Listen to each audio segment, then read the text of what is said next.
Muy bien, son las 6 de la mañana con 46 minutos. Es momento de darle la bienvenida a nuestro amigo de la casa, Mauricio Landó, economista. Por supuesto, Mauri, ¿cómo estás? ¿Cómo estás, Alexis? Un gran placer. Buen día a todo Santa Cruz también el día de hoy. Bueno, analizando temas macroeconómicos que se están pintando para este año, ¿no? Y esta vez hablamos del Fondo Monetario Internacional, el cual sacó un nuevo reporte. ¿Qué habla sobre el crecimiento de Bolivia este reporte? En sí no es tanto un nuevo reporte. Lo que pasa es que el Fondo Monetario Internacional va sacando su reporte de pronóstico por año y en alguna manera lo va actualizando, lo va modificando, lo va ajustando exactamente cada trimestre. El anterior reporte daba una tasa de crecimiento del Producto Interno Bruto de 3.9%. Ahora le sube una décima de punto a 4%.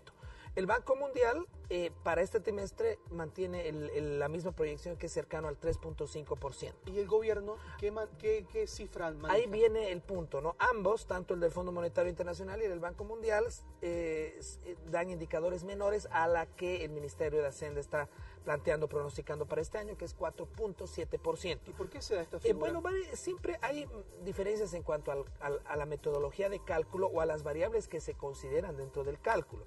Ahora, yo como economista no solo me fijo en la tasa de crecimiento del PIB, del Producto Interno Bruto. ¿Por qué digo esto? Porque tú puedes tener un país que su economía es mucho más grande y puede crecer 0.5%, una décima de %, pero en monto real transaccional es 10 veces más que lo que se puede tener a una tasa de 4% en la dimensión de nuestra economía. Hay que ver cómo se genera este pronóstico de transacción de Producto Interno Bruto. Es decir, los elementos, ¿no? Los elementos. Entonces, básicamente, gran parte de este nuevo elemento para el 2017 está estimado en infraestructura e inversión pública, no en inversión privada ni en gasto privado, más que todo ese. ¿Qué es lo que sucede? Esta variable la vemos en la balanza de pagos, en la balanza comercial. Por ejemplo, tenemos un déficit de casi del 4% pronosticado en balanza comercial, que es exportaciones menos importaciones. ¿Qué quiere decir? Que nuestras exportaciones están cayendo y nuestras importaciones están creciendo, ¿no? Ese es un punto que hay que considerar. Entonces, puede ser que la misma transacción de importación te afecte tu Producto Interno Bruto, pero al mismo tiempo tienes que ver cómo construyes esto. ¿Qué es lo que sucede? Nosotros estamos en un proceso como nación de endeudamiento. Este endeudamiento va a ser traducido o trasladado a inversión pública, obviamente. Entonces tú dices, bueno, con deuda comprometida tenemos, bueno, la deuda comprometida con China, la bilateral, los bonos que se han emitido y se han llevado a Estados Unidos para su transacción. Va a ser traducido, toda esta deuda va a ser traducida en inversión pública, en infraestructura, en proyectos, en lo que tú quieras, pero no analiza el efecto de la deuda en sí como tal. ¿Y cuál sería el efecto? El efecto de la deuda, siempre tú dices, la deuda en algún momento se tiene que pagar. Exacto. O sea, trasladas el corto plazo por el largo plazo. No te olvides que el sistema de acumulación de deuda que tenemos en Bolivia y en muchos economistas lo vemos como de alguna manera preocupante, ¿no? Mauricio, mucha gente en las calles, gente de a pie, dice que Bolivia le debe todo a China. No todo, pero bastante, yo diría, ¿no? Cuando hablamos de bastante, ¿de qué estamos hablando? Bueno, hablamos miren todos esos montos, ¿no? Tenemos una deuda externa contabilizada hasta el 2017 de 6.5 mil millones de dólares aproximadamente, una deuda dividida en bilateral, multilateral con organismos, etcétera, etcétera, etcétera, ¿no? 6.500 millones. Tenemos deuda interna que nadie contabiliza de otros 6.500 millones. ¿Cuál es la deuda interna? Lo que el gobierno le ha pedido prestado a las AFPs de todos los ciudadanos. Exacto. A través de bonos, ¿no? O la inversión de esas AFPs en bonos del Tesoro General de la Nación. O sea, estamos bien 13.000 millones. Adicionemos el crédito comprometido con la China que el gobierno anunció en octubre del año pasado de 7.400 millones, ¿no? Ya son ¿cuántos? Son casi 21.000 millones. Añades los 1.000 millones de los bonos que se han emitido para su transacción en Nueva York, son 22.000 millones. Generalmente tú puedes manejar estas cifras y muchos solo consideran la deuda externa. Entonces dices, bueno, tengo 13.000 millones frente a un Producto Interno Bruto de 33.000 millones. Pero, y la deuda interna también es parte del paquete. En algún momento se tiene que devolver. ¿Esta época de la historia de Bolivia es donde más deuda externa e interna tiene o no? No lo es, pero si seguimos así, puede ser muy peligroso. Yo por eso siempre digo, o sea, un crecimiento de la economía debería estar basado estructuralmente en inversión, directa o indirecta, nacional o extranjera, no en deuda. Y mira qué interesante este tema de la deuda china. La deuda que viene de China, y no solo es con Bolivia, es con el mundo, es como ellos se comportan, te dicen, yo te doy un monto de dinero para estos proyectos, A, B, C, D, E, F.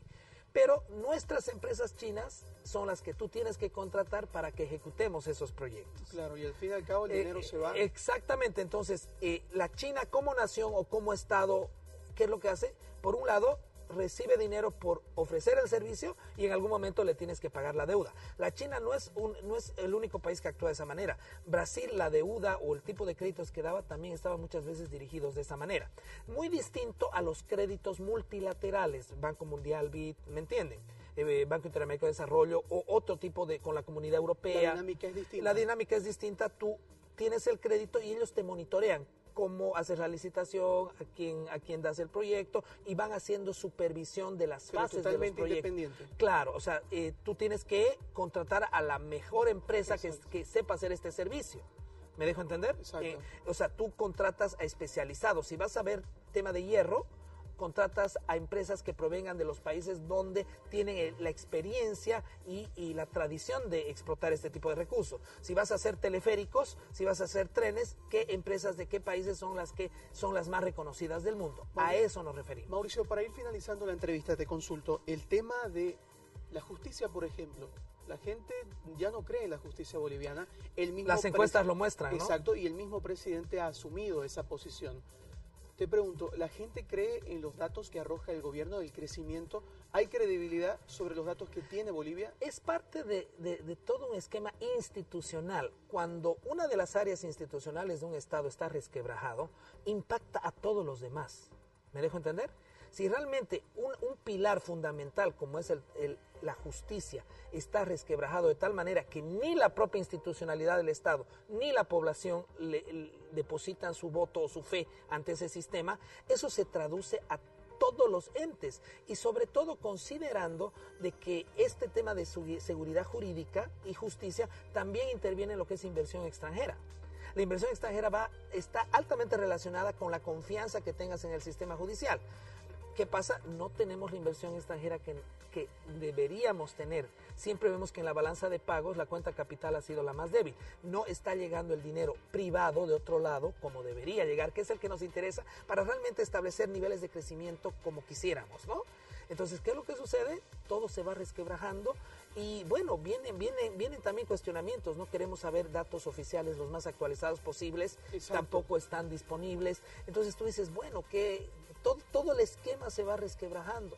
La sociedad empieza a decir, bueno, preguntarse, si la inflación es del 4%, Exacto. ¿cómo se calcula? Y empieza si a el dudar. crecimiento es de 4 puntos o 4.7, explíqueme por qué. Entonces los cuestionamientos surgen, nacen, crecen y lo que la sociedad espera que sean respondidos, ¿no? Bien, Mauricio, antes de despedirnos, por favor, una recomendación hoy martes 25 de abril a todo el público como economista. Como economista, bueno... ¿Qué le recomiendas hoy por hoy? Hoy por hoy, como van las cosas, que analice bien, que defina muy bien dónde va a poner su ahorro, dónde va a hacer su inversión, ¿no? Analice bien los sectores de la economía. Trate de ver, es un año en el que todos tenemos que estar muy cautelosos porque incluso el Fondo Monetario Internacional, que señala que a partir del 2018 la tasa de crecimiento se va a reducir aún más, a 3.7%. O sea, su pronóstico para el 2018 es menor que para el 2017. ¿Basado en qué? Basado en la inflación pronosticada. Están pronosticando datos de inflación más altos que este año. Es decir, que hay que cuidar la platita. Exactamente, ¿por qué? Porque la inflación surge de los incrementos salariales, de la mayor demanda o la emisión monetaria. Todo eso tenemos que monitorear. Este año hay mucho trabajo para los economistas. Muy bien, ahí están las palabras de Mauricio Landó, justamente economista de profesión, hablándonos sobre este tema importante. Mauricio, un placer. Un placer, Alexis. No, gracias. Estamos en contacto. Gracias. Seguimos con más aquí en la Revista El Día.